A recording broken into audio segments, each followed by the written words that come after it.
Hello, I'm Jared Oxtater. And I'm Robert Arguelles. And welcome to Kaijudo 24/7. Today we're going to be talking about all the multi-civ cards from the upcoming set Shattered Alliances and giving you a value and our thoughts on the rating for playability. Yeah, and rating scale ranges from 0 to 5, 0 being the least playable, 5 being the absolute most playable. You need to have it if you want to be able to build every deck. And starting with Calamity Bell. It's a level 6 Shield Blast. Your opponent discards a card at random. Tap all enemy creatures that are lower level than that card. As far as value goes, we probably priced it about $7. It seems like it's a playable rare. Discarding a card at random is always good. A playability of 3.5, and again, it is pretty playable. It's got the Shield Blast ability. They discard a card at random, and then you tap all creatures. So odds are, if you're playing against control, you're going to tap down the field. Yeah. If you're playing against aggro, odds are they have something higher than the cards in their deck in their hand yet. Yeah, we think this card has a lot of potential. We haven't playtested with it yet, so we don't want to give it too high of a rating or too low of a rating. So it's somewhere in the middle, 3.5. But we think it's good. So next up we have Glimmergloom Quartz, the 4-drop 3,000. We'll just call them quartzes. So it's the quartz for light darkness. Not really too playable. Playable of 1, value-wise, just a basic. Yeah, the other quartzes haven't seen play. Maybe that might change with this set, but we don't think so. No, probably not. And we'll make sure when we say quartz, that's pretty much what we mean. Yeah, the quartz is just the creature that buffs the civilizations that it is. A side note on those, any of the quartzes, if a creature is both civs, it will trigger both times. So if you have a lightness, darkness creature, it will get plus 2,000 instead of just plus 1,000. So. Yep. Alright, next up we have Lost Patrol, 3-drop 5,000. 2 colors, light, dark. Overall, okay playable. I would put him just under Swordhorn. Swordhorn's probably 2.53. Playability here being a 2 and not too much value there. Yep. Moving on to Serpens, the Spirit Shifter. Level 7, Celestial Dragon, Terror Dragon, 6,500. Double Breaker, Soul Shields. Whenever one of your other creatures is banished, you may put the top card of your deck into your shield zone, face down as a new shield. It's not horrible. It can be played with the bird, so value-wise we put it at about 10. Playability-wise we put it at about a 2. It's not horrible. It's not amazing.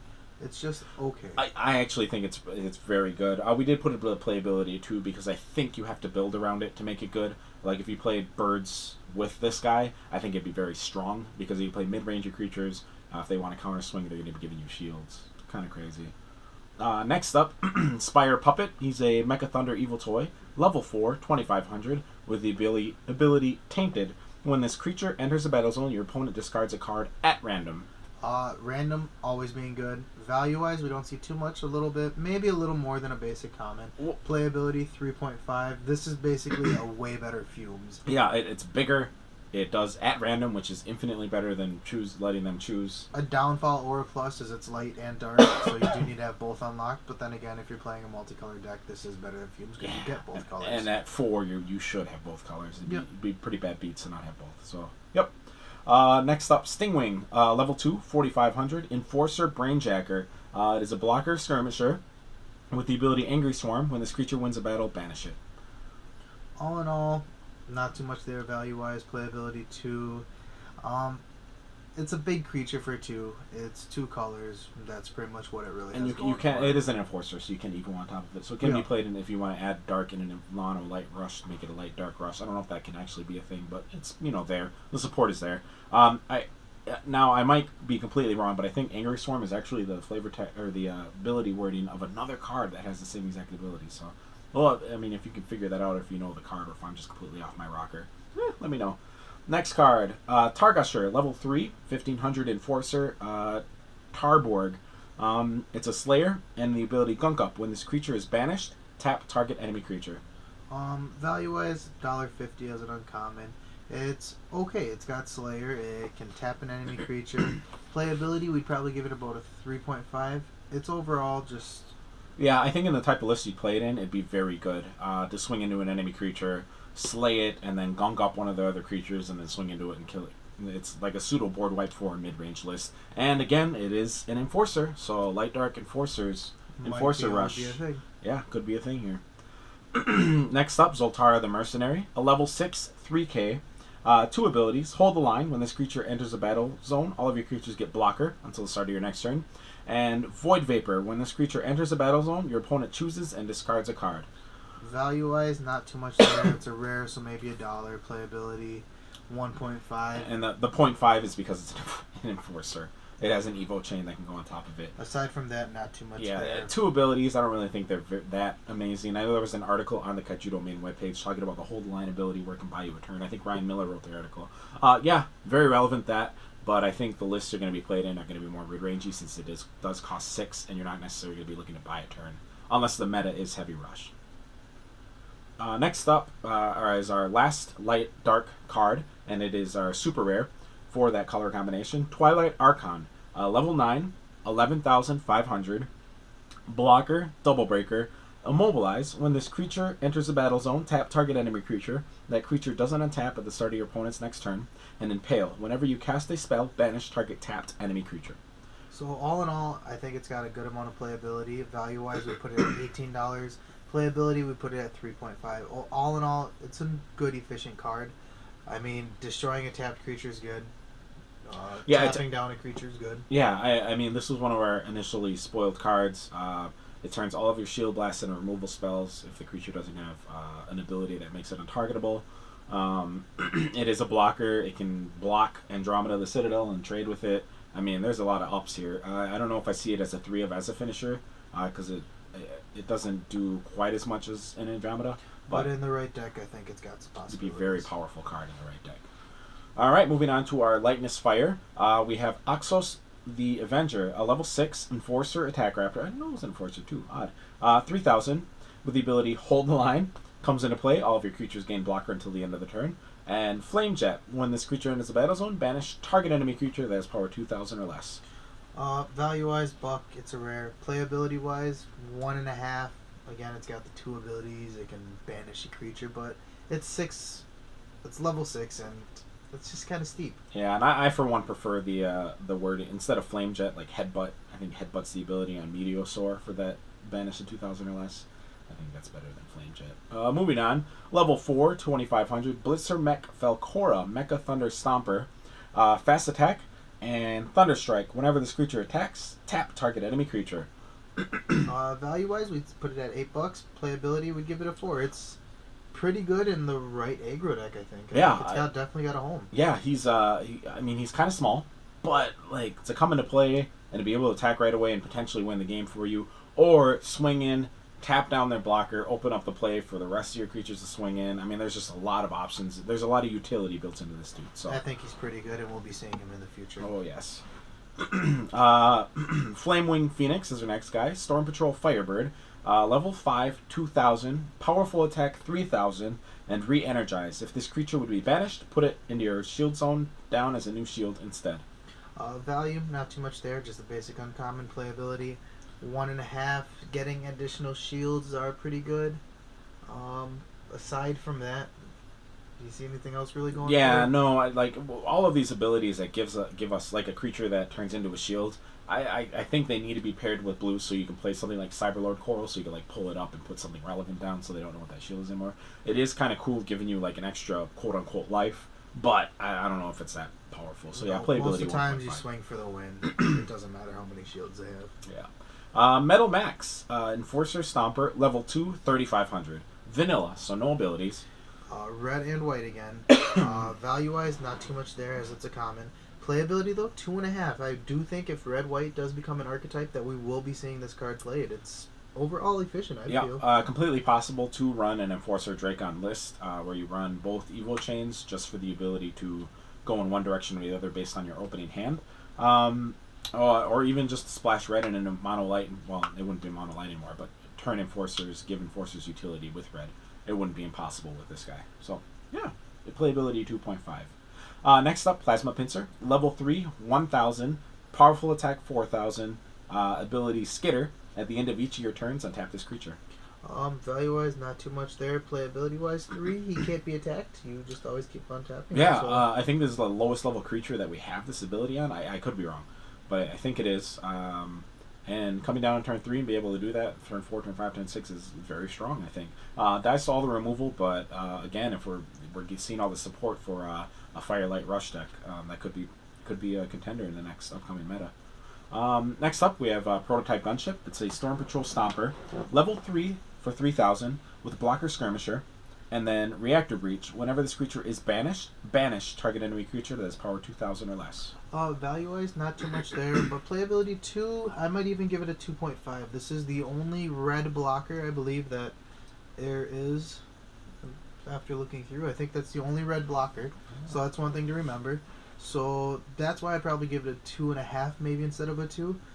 It's a skirmisher. It's overall just okay. I think it might be played with cards that need problems. It's a meta call card. Yeah, definitely a meta call card. If you've seen a lot of Rush and you're playing these colors, I mean, you put it in because it'll block a dude, kill a dude. If they kill it, it kills another guy. It's very strong. It's just mana fixing too. If you're running red and white together, that's one of the better cards. Next up, we have the Firelight Quartz, Starforge Quartz. Basic again, no real value. Playability 1. Again, we'll refer to these as quartz. Yeah, if it could be played in the Rush, I guess, if we see that there's a need to make our creatures a little bigger, but yeah, I don't really see that happening. Sunstrike, level 6 Shield Blast. Choose target enemy creature. If it has power 5,000 or less, banish it. Otherwise, tap it, and it doesn't untap at the start of your opponent's next turn. Value-wise, we put it at about a 5, and playability 2.5. It is a Shield Blast. Yeah, I think this set's Piercing Judgment. The stipulative, this one and the one coming up. The stipulative, I wish they had done it in the previous set with their cycle. I think that is very strong, giving that card that kind of utility, because you will always find value. You either give it to a guy, or you'll tap it down and not have to worry about it for a whole set of turns. So, very strong card. I would definitely encourage you to pick these up when they come out. Yep, especially if you want to be playing red-white. And then our light fire super rare Dragon Knight Volaren, Skyforce Champion Armored Dragon, level 9, 7,000, fast attack, powerful attack 4,000, double breaker, Armor of Dawn. At the end of each of your turns, if this creature is tapped, you may put the top card of your deck into your shield zone down as a new shield. Value-wise, I think it's going to start off around $18. Playability 3.5. All in all, it is a dragon. Got some things going for it. Fast attack. And the ability to put shields down isn't huge, but it's still relevant nonetheless. I think this is a very powerful card for Greed Dragons. Greed right now is playing not necessarily the longer game. They are playing a little more aggressive with the amount of birds and heralds, at least from what we saw in the... Robbie Stewart played Birds of War for a second place finish at the championships. So definitely plays more of an aggressive strategy with the birds and the herald, and this just fits right in there, and it gives you a little bit of survivability when it does. I mean, it comes in, attacks, and right away you're getting a new shield at the end of that turn if they didn't use a removal spell on it off of a shield blast. So I think it's a very powerful card. Even for one more, I think it's just better than Boltail, better than Billion Degree, because it does give you that new shield if it survives, and it still double breaks. So moving on. Next color combination, we have Water Fire. First card, Aqua Trooper XJ3. It's an Aquan and a Stomper. Level 5, 2,000. Powerful attack, 3,000. With Reassemble. If this creature would be banished, return it to your hand instead. No real value, not playable. I'd give it a 0. Again, just underwhelming card, I think. You'd rather drop a Wave Lancer that returns itself at 5. It's just very underwhelming. It doesn't have fast. If it had fast attack, it would definitely be something to look at. But not without it. Next up, Flame Spitter. Level 4, Undertow Engine, Burn Belly. 1,000 power. It has fast attack and the ability Ransack. Whenever this creature attacks, you may draw a card. All in all, not too much value, whatever a basic uncommon will be. And the playability of 2, the ability to attack and draw a card is very relevant to game states, and it does have fast attack. So this would be on par, if not maybe a little better than Aqua Seneschal. Yeah, I think a lot of people are seeing the Water Fire as a rush, but I'm actually thinking it's definitely more of a mid-range, definitely quicker towards the rush end, but I think you have to play it more like play and build it like a mid-range deck, because the cards do come down like 4 or 5. Yeah, they're not coming down. And the fast attack drawing an extra card again can be a very it just replaces itself right away. Very good, very good. I like this card a lot. Next up, Flame Vent Diver. Level 2, 3,000 for a Trench Hunter Draken. It's a Draken. It's red. If blue-red becomes an archetype, it'll be pretty good. Value-wise, not too much there as it's just a common, but it does have a playability of 2.5. It can fix your mana. Drakens can evolve off of it. It's just a good card if you're going to do the water-fired archetype. Yeah, I would agree with that. Nothing to add there. We have our Waterfire Quartz. Value nil, playability 1. Just the basic quartz again. Next up, Krazzix the Volatile. Level 6 Riptide Champion, Blaze Champion with 6,000 power. Double Breaker. Superheated Steam. Whenever you draw a card, this creature gets powerful attack 2,000 until end of turn. And then Massive. While this creature has power 12,000 or more, it has Triple Breaker. So you're always going to trigger the draw ability once for your draw for turn after you play him. So he's always going to be 8,000 on your turn. If you have any additional draw abilities, it won't be too bad. Value-wise, he'll start off around $8. Playability, about a 2.5. Overall, a pretty okay card. Yeah, I would agree. It's very like a tricky kind of guy. I don't know. Maybe we'll see some lists with him. If you can get it very consistent, it could be very powerful. Level 6, turn 7, swinging for 3 shields is very strong. Very, very strong. So in the right decks, it does have some potential. Top, maybe General Finbar. Oh yeah, and top end of the mid range. Yeah, mid range, we'll see. Waterfire mid range. So very good. Next up, we have another level 6, Mar Blurpa the Weaponsmith. Sorry about the cut there. It looks like our audio cut out when we did the recording, so it'll be just me for the rest of this review. We have Mar Blurpa the Weaponsmith. 6-drop, 3,000. First ability, Ingenuity. When this creature enters the battle zone, you may draw a card. And Flame Jet. When this creature enters the battle zone, banish target enemy creature that has power 2,000 or less. We placed at a value of $4 and a playability of 2. Those abilities don't seem really overwhelming. Coming into the battlefield and drawing a card, and coming into the battlefield and headbutting a creature and banishing it. Not very powerful, but what I do see is, again, a Water-Fire mid-range list. I obviously can Water-Fire Rush, but Water-Fire mid-range I think is more where those color pairing is going to find a home. And this at the mid, closer towards the top end, I think is pretty reasonable.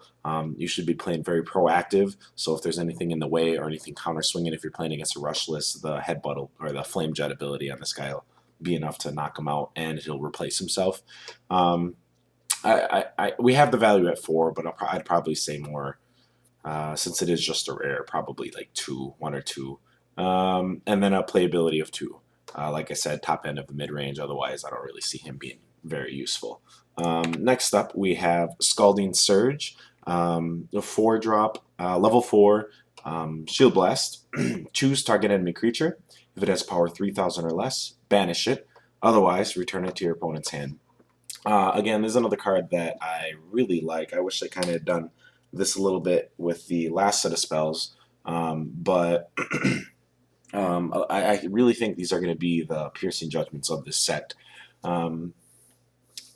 Obviously not as good as Piercing Judgment. Piercing Judgment is a very strong card, but just the ability to either get rid of something or bounce it out of the way it can be very good.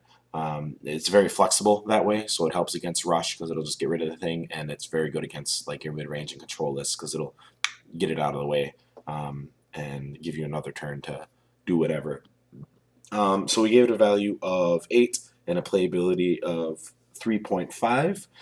The value probably a little lower again, just because it is a rare. We wanted to price it a little aggressively just to make sure we didn't undervalue it, but yeah, I think this is a very strong spell. I could see this being a staple.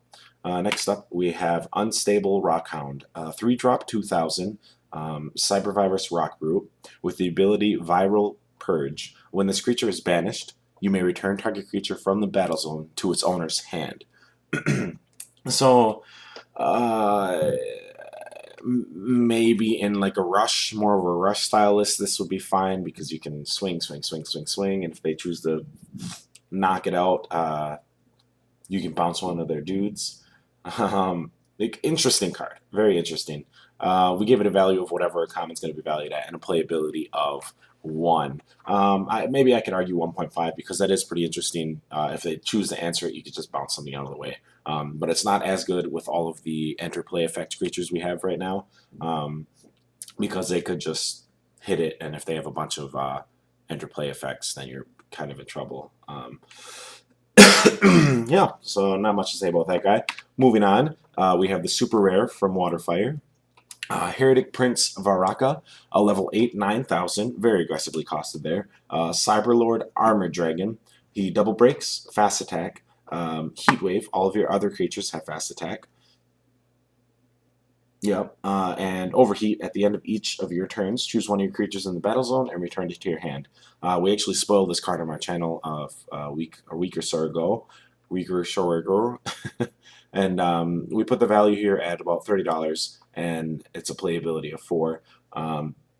This card, I think, is very strong. It just works well with so many cards that have come into play effects. There's a new combination of this guy and Scalding Surge just running around. I'm sure people are brewing with it already since we've got the full spoil.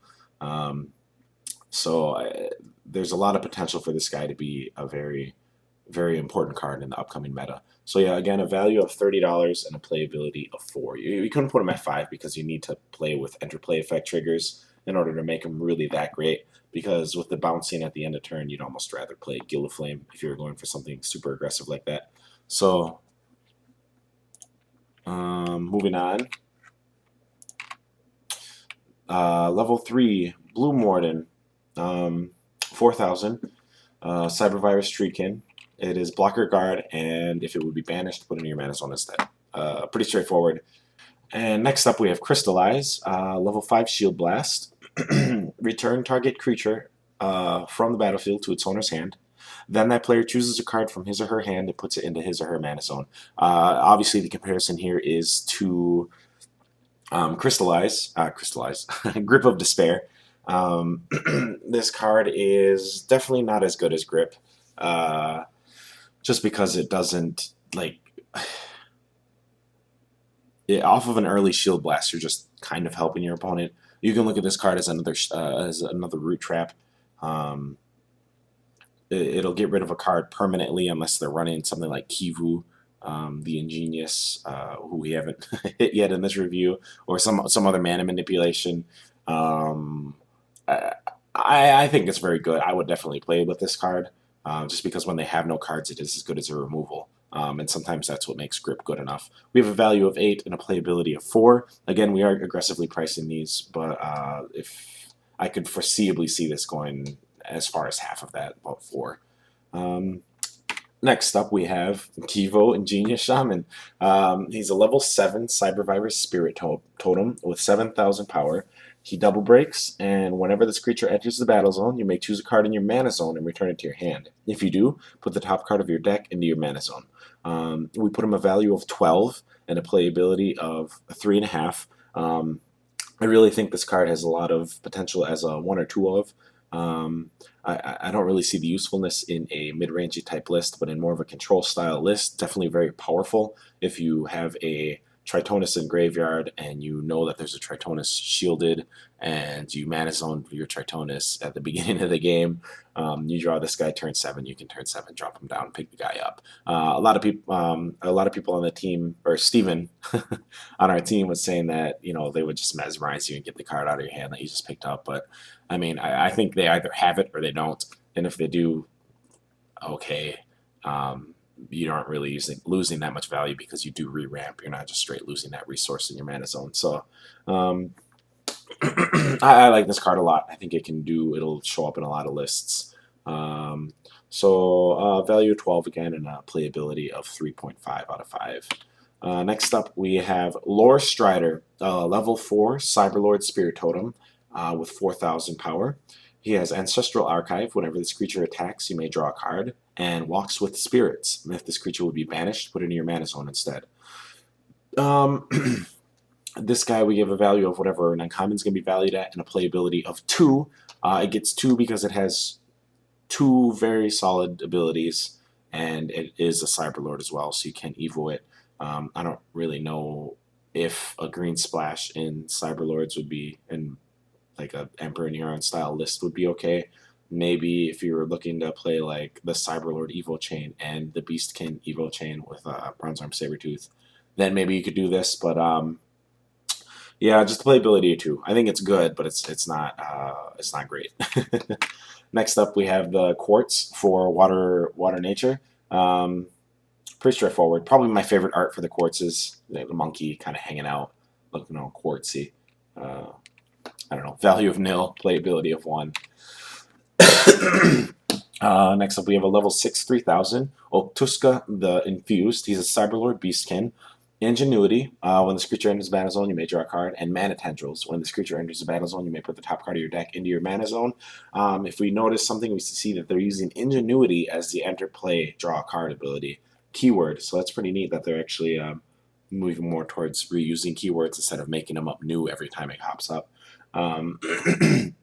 So we give this guy a value of 2 and a playability of 3. Both of his interplay effects are very proactive. If you're playing a control list with a heavier splash of green, he will replace himself, so he's not a loss in value. And that late you want more creatures so you can swing in for the win coming around turn 10. And he ramps you closer to turn 8, because then if you can Reap and Sow, then you can drop this guy turn 5. And then you can also then drop your 8-drop on turn 6. So very powerful with the kind of curve we've got going on. Mana Storm will probably still be very real, but if we're looking for something that packs more creatures in and isn't dirtling around with a lot of spells, especially with that the Cyberlord Cyber Scamp running around, then this guy will see a lot of play. Next up, we have Squall Darter, a level 4 Aquan Megabug with 2,000 power, powerful attack 2,000, and swoop. This creature can't be blocked. We gave it a value of whatever common is, but we gave it a playability of 2.5 because it is a Megabug. So you can grab it with a Mana Tick, and you can drop it into play with Hive Queen because it is lower than 5. It is also an Aquan, so again, that Aquan Evo, you can put him on top of this guy. But having it unblockable in Megabugs would be a very strong thing to have, because it's almost as good as having the Rusalka come off the top.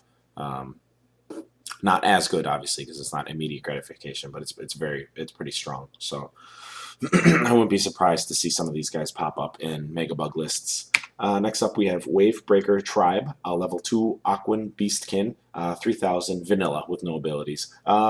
We gave it a value of nil and a playability of 1.5. Again, it is an Aquan, and it is a Beastkin. We're seeing more Aquan support, which is cool for that Evo. And, the Beastkin, obviously, Bronze Arm Sabretooth. So moving on, we have the super rare for water nature. Level 8 Earth Eater Colossus with 9,000 power, so aggressively costed.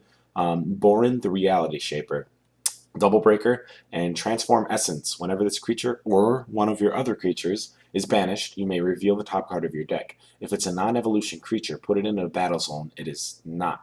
If it's not, put it into your hand. I really like this card a lot. The top end of a mid-range list, this is perfect. Hopefully you've got your board clogged up with creatures. And now if they're going to answer any of your creatures, you're going to get value no matter what. You're either going to draw a card or you're going to get a free creature in play. Very strong. I would compare this to like Hive Queen. Less proactive than Hive Queen because it isn't always going to trigger when it attacks. But I mean, as soon as they start trying to answer your creatures to relieve some of the pressure you have on their shields, you're going to just get value either in hand or in play and apply more pressure. So we have this valued at $15 and have the playability of 2. I would actually argue this up to a 2.5. Taking a second look at it now, it's always going to be value. Even if they answer it immediately, it's either going to replace itself with a creature in play or a card in your hand. Next up, we move into our light nature section, which is our last section of creatures here for the multi-civs. And first up is the Quartz, level 4 3000, buff darkness creatures, buff nature creatures, value of nil, playability of 1. Next up, Foul Mana. Foul Mana is a level 6 shield blast. Target enemy creature gets negative 2,000 until the end of the turn. and put the top card of your deck into your mana zone. Value of $2 and a playability of 1.5. Not as strong as the other cards in the cycle. 2,000 power or less for 6 is kind of meh. And wrapping for 6, like those two abilities together for 6 mana. They had to make it cost that much because of the Shield Blast ability, I think. I almost would have preferred it. I guess it wouldn't fit in the cycle if they didn't give it Shield Blast and cost it a little cheaper. But value of $2, playability of 1.5. But obviously that value could probably be $1, $2. We'll see what happens with the card and what happens with the color combination. Next up, Goop Striker, a level 3, 2,000 Tarborg Treekin. With Slayer and Decompose. If this creature will be banished, put it in your mana zone instead. Value of whatever a common is going to be valued at, and a playability of 2. It does have Slayer, and it will go to your mana zone, so you can ram it into something bigger to get rid of one of their things and progress your mana.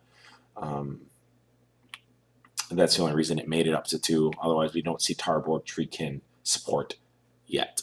Moving on to Haunted Harvest. Level 4, 3,000, Evil Toy Wild Veggie. Quite a combination there. Blocker, Guard, and whenever this creature blocks, you may put the top card of your deck into your mana zone. We give it a value of whatever a common will be valued at, and a playability of 2. It actually got a 2 because, depending on what the meta looks like, he could potentially ramp you 2 or 3 times and save you a shield every time he does so. He's not very proactive, so he didn't make it up to like a 2.5 or a 3 because he does have that guard. But if they don't have anything big enough, if the meta is very rush heavy, this will be a very powerful tool. If you can ramp yourself 1 or 2 turns and save yourself 1 or 2 shields, and then you're going to be in scary zone against an aggro list with your mana, being able to just drop big things that they just cannot deal with. So, yeah, playability 2, value of 0. Next up, Masked Gravewing, level 5 Dread Mask Beastkin with 6,000 power, aggressively costed there. Skirmisher and Spirit Swap. Whenever this creature wins a battle, choose a creature in your discard pile and return it to your hand. We give it a value of 0 and a playability of 1.5. When you get the recursion off, great. But there are just, I think there's better options as far as being able to recur creatures. I would still almost rather play a Dread Return, but again, if we're seeing a lot of Cyber Scamp running around, then this card might be a good alternative. With another color pairing to tap down their dude, swing in, get a dude back. But we don't see Beastkin. I mean, it is Beastkin, so you could Evo on top of it, but I really don't see like Saberbolt, Dark Saberbolt splashing 1 or 2 of this guy. Maybe, I could be wrong. He could be good enough, but I don't think so. So next up we have Obsidian Death. One of our teammates claims that this is the best name for a card ever. Level 6 Tarborg Colossus with 6,000 power. Double Breaker in the ability Mulch. Whenever another creature is banished, you may put the top card of your deck into your mana zone. We give it a value of 5 and a playability of 1.5. A very strong card in a mid-range list. Yet again, another mid-range type card here. If you turn him sideways, he will, or if you get him into play, then the rest of your creatures you have in play, if they want to answer them, they have to answer this guy first. Otherwise, they're going to ramp you.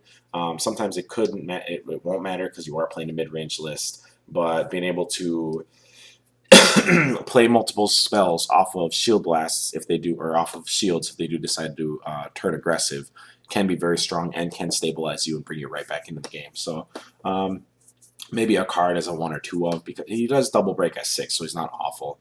But I don't see this guy going to a 3 of. So I think he's actually the lowest priced super we have on the list here. Moving on. Skaak the Stinger. Level 6, 3,000, Chimera, Megabug. We give him a value of 4. Abilities. Void Vapor. Whenever this creature enters the battle zone, your opponent chooses and discards a card. And Mana Tendrils, which is the ability keyword we saw earlier. When this creature enters the battle zone, you put the top card of your deck into your mana zone. So again, they're reusing keywords. We gave it a value of 4. I would probably bump that down to maybe a 2 to 3. And then a playability of 1.5. It is a Mega Bug, so you can get it with Tick. There might be some like Dark Nature bug hybrid list. I don't know. This opens up a lot of possibilities for brewing. And it is a Chimera, so there's the Chimera Evo that could go on top of this after it's gotten both of its interplay effects and it's done for. It's not very strong at 3,000, but you know, and at level 6, unless you ramped earlier, it's not going to be very good at actually getting a card out of your opponent's hand. But here we see another creature with interplay effects, which are very powerful since we have no way of stopping them in Kaijudo. So when you enter play and you get an immediate effect, they have no way to respond and to stop that from occurring. So very good card there. Again, a value of 4, I'd maybe argue 2 or 3, and then playability of 1.5.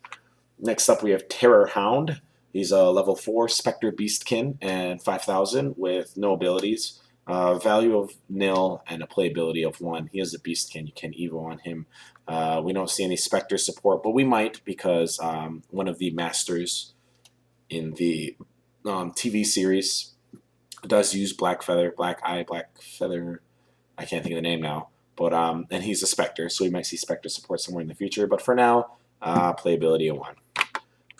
And then our last card in the multi-civs is the level 9, 9,000, Cordia the Soul Tyrant, Shadow Champion, Earth Strike, Dragon, Double Breaker, Essence Siphon. Whenever this creature enters the battle zone, put all creatures from your discard pile into your mana zone tapped. And Soul Shackle, whenever this creature attacks, you may choose a creature in your mana zone that has level 6 or less and put it into the battle zone. We put a value of $30 on this guy and a playability of 4. I really like this card a lot. They gave him the Dragon typing right at the end there, which means you can play him with Umbra in his colors. You could potentially play it with Belua. Belua might actually see a little more play this set with some War Dragons. We can actually build like a list with some green dragons that might not be terrible. And making them unblockable, quote unquote, would be very strong. But this ability it just makes every one of your top decks alive and scary. And if they don't answer them, you're getting value, just like a Hive Queen, like guaranteed. Because there's no way you didn't mana zone any creatures earlier in the game. Yeah, I really like this card. I think that's something you kind of have to build around. It might not be as exciting as something like Kalima or Eternal Haven as far as brewing, but I definitely think there's something there. When he comes into play, you're getting that immediate boost in mana. It could be just like a 4 to 5 mana boost potentially, depending on how the game has gone so far, and that's very powerful. Bumping you from 9 to 13 or 14. Just turns all of your top decks live. You can even play this with Kalima. Well, I take that back. Kalima, you want stuff in your graveyard to recur when she attacks. But yeah, I think this is a very strong card, and we'll definitely see it in a couple of lists in the upcoming KMC season. So there you have it, our multi-civilization review of Shattered Alliances. If you've been in the playlist, then this is the last video. Congratulations. Thanks for watching. If you're just kind of clicking around, feel free to take a look at the other videos. We did do these as different things, so you can kind of eat them as bite-sized bits. This one actually ended up a little longer because we did choose to do all the multi-civs in one go. But, you know, what are you going to do? Feel free to check out our blog, which is linked down below. And also the values are all in a PowerPoint, and I'll have that link down below as well. And if you're not subscribed already, go ahead and subscribe. If you don't agree with any of our ratings or values, go ahead and tell us in the comments below.